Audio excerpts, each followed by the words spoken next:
नमस्कार।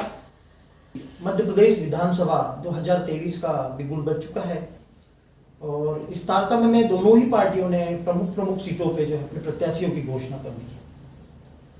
विधानसभा क्रमांक 135 हरदा से जहां भाजपा ने कृषि मंत्री प्रदेश के कमल पटेल जी को फिर से अपना प्रत्याशी बनाया है, वहीं कांग्रेस ने डॉक्टर रामकृष्ण दोगने इन्हें एक बार पुनः मौका दिया है।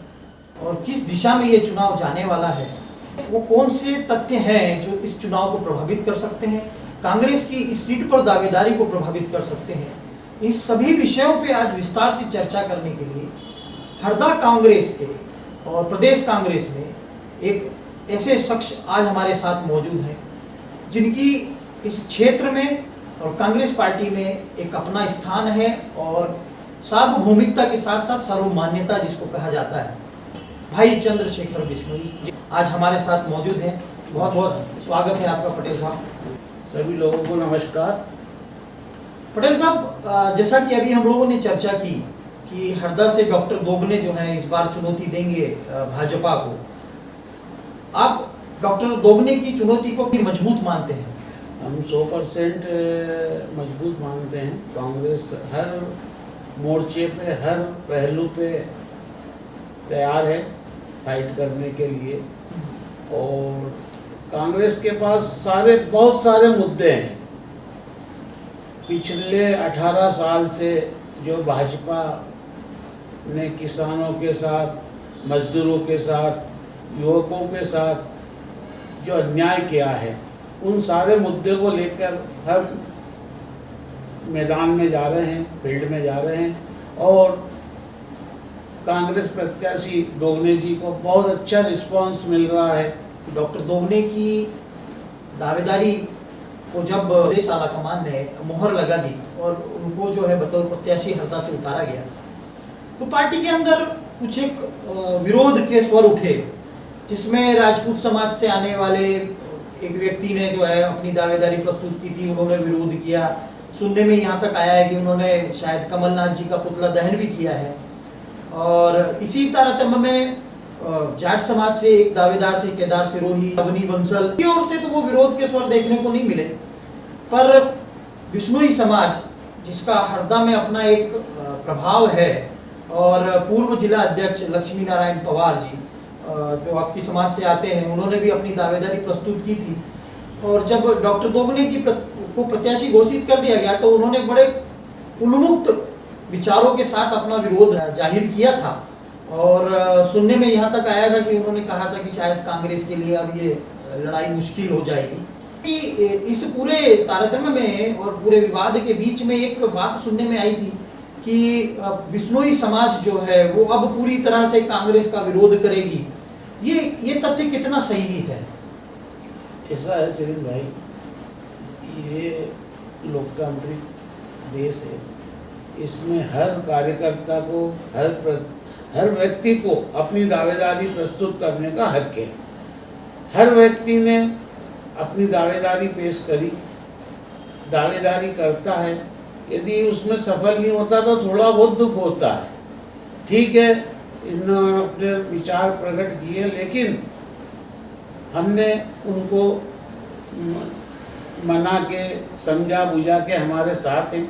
कल से आदरणीय लक्ष्मी नारायण जी पवार हमारे साथ प्रचार करेंगे। कुछ पारिवारिक कारणों से वो नहीं आ पा रहे हमारे साथ, कल वो सभी लोगों के साथ कल से वो प्रचार करेंगे। ठीक है, हर व्यक्ति के अंदर आक्रोश आता है, मैं भी यदि मानता तो मेरे अंदर भी आक्रोश आता है। भाई हर व्यक्ति मेहनत करता है, पार्टी के लिए मेहनत करता है, पर कांग्रेस पार्टी हमारी माँ है। उसके बाद लक्ष्मी नारायण जी पवार कहते हैं कि कांग्रेस ने बिश्नोई समाज को कुछ नहीं दिया, तो बिश्नोई समाज को कांग्रेस ने बहुत कुछ दिया। हरदा में भाजपा ने एक भी पद बिश्नोई समाज को आज तक नहीं दिया, यदि हो तो बता दें।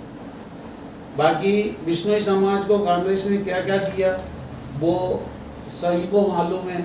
मेरे स्वयं के पिताजी 10 साल मंडी अध्यक्ष रहे, हीरालाल जी सरपंच 5 साल मंडी अध्यक्ष रहे, मेरे पापा साडा उपाध्यक्ष रहे, सुरेश पटेल कड़ोला वाले 5 साल भूमि विकास बैंक के चेयरमैन रहे।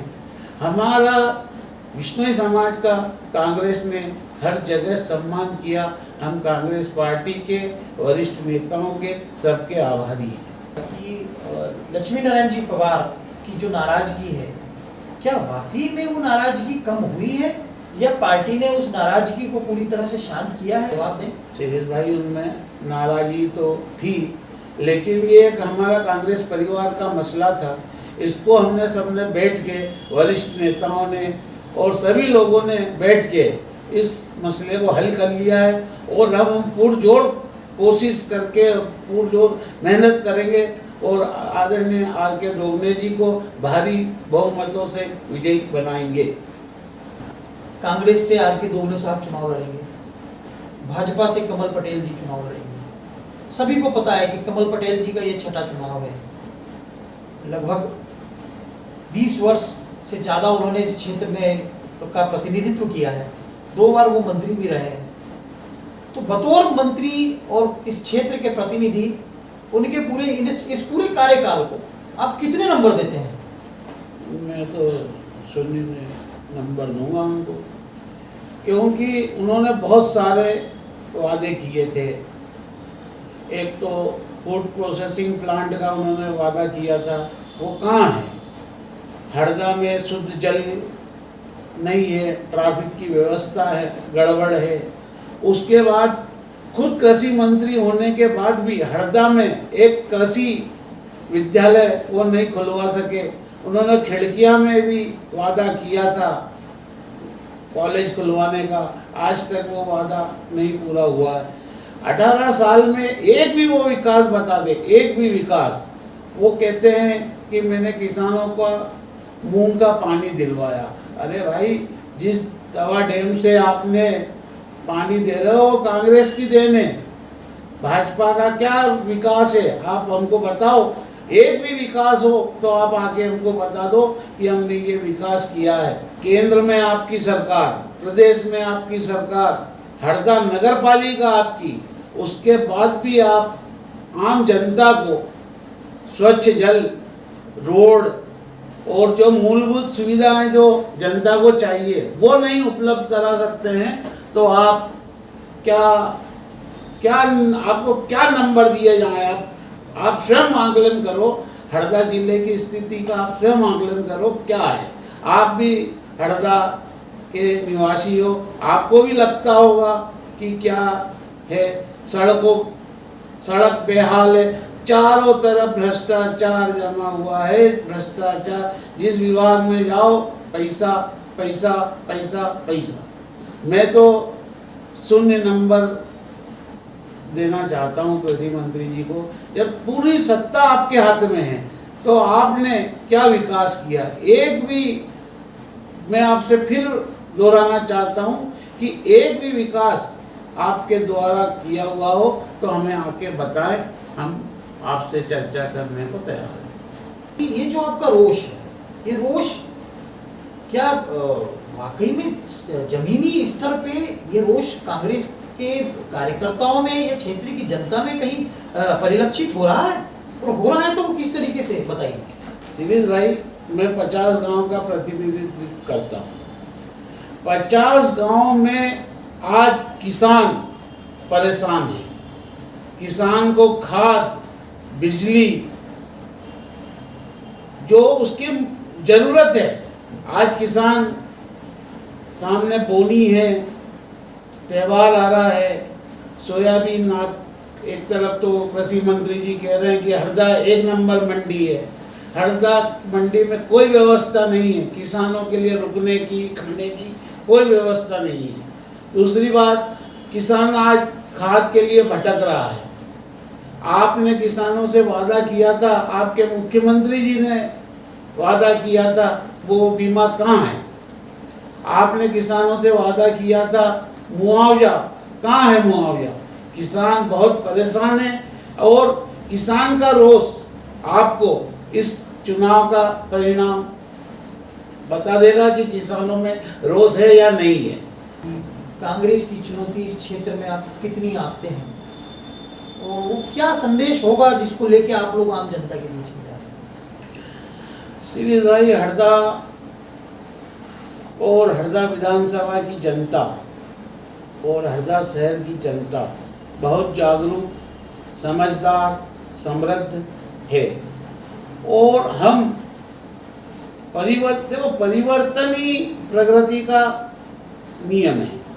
परिवर्तन होगा तो हरदा का विकास होगा।